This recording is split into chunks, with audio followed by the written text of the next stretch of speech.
শাহবাগ থানায় প্রথমত আমাদেরকে বলা হয় যে কোনো পুলিশ কর্মকর্তার বিরুদ্ধে অভিযোগ তারা নিতে পারবেন না, কিন্তু আইনত আমরা জানি যে অভিযোগ তারা নিতে পারবে, কিন্তু তারা আমাদের অভিযোগ নেয় নাই। তো অভিযোগ দায়ের করতে গিয়েছিলাম 23 তারিখের ঘটনাটা নিয়ে, নাইমুদ্দিন ভাইয়ের উপর হামলার ঘটনা নিয়ে।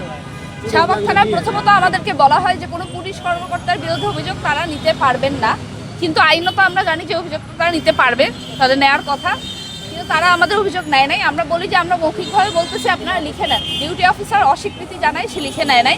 শেষ পর্যন্ত অনেকক্ষণ তার সাথে নেগোশিয়েট করার পর সে আমাদেরকে একটা কাগজ বের করে দেয় যে আপনারা এই কাগজে লিখে দেন, তারপর আমি অভিযোগ দিব।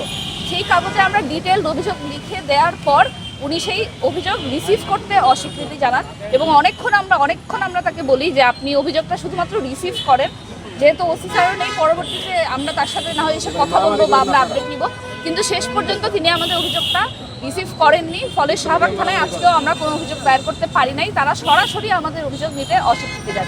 24 ঘন্টার মধ্যে এ সংক্রান্ত একটা তদন্ত শুরু হয়ে যাওয়ার কথা এবং গতদিন যে পুলিশ কর্মকর্তা আমাদের সাথে কথা বলেছিলেন তিনি আমাদের আশ্বাস দিয়েছিলেন যে 24 ঘন্টা এবং 48 ঘন্টার মধ্যে সম্ভবত 48 ঘন্টায় তিনি এটার বিরুদ্ধে একটা তদন্ত কমিশন গঠন করবেন। তো এরকম কোনো কিছুই ঘটে নাই এবং আজকে আমরা যখন শাহবাগ থানায় আসলাম তখন শাহবাগ থানা পুরো ব্যাপারটাকে অস্বীকৃতি জানালো।